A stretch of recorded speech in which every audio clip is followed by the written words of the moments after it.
Pazhayannur government higher secondary സ്കൂളിൽ പന്നിപ്പടക്കം പൊട്ടിത്തെറിച്ച് വിദ്യാർത്ഥിക്ക് പരിക്കേറ്റ സംഭവത്തിൽ 5 പേർ പിടിയിൽ. തിരുവില്ലാമല, പാലക്കാട് സ്വദേശികളാണ് പഴയന്നൂർ പോലീസിന്റെ പിടിയിൽ ആയത്.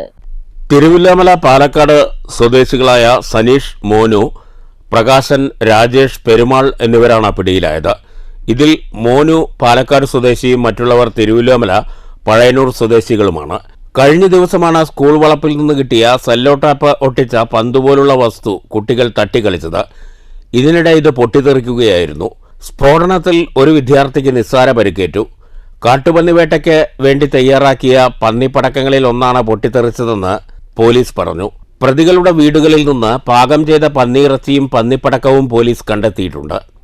പതിവായി പന്നികളെ പിടികൂടി കൊന്ന് ഇറച്ചി വിൽപ്പന നടത്തുന്ന സംഘത്തിലെ അംഗങ്ങളാണ് അറസ്റ്റിലായവരെന്നും പോലീസ് പറഞ്ഞു. പ്രതികൾ പന്നിയിറച്ചി വിൽപ്പനയിലൂടെ വലിയ വരുമാനം നേടിയിരുന്നതായും പോലീസ് അറിയിച്ചു. പഴയന്നൂർ CI മുഹമ്മദ് ബഷീറിന്റെ നേതൃത്വത്തിലുള്ള സംഘമാണ് പ്രതികളെ പിടികൂടിയത്. News bureau, Thrissur.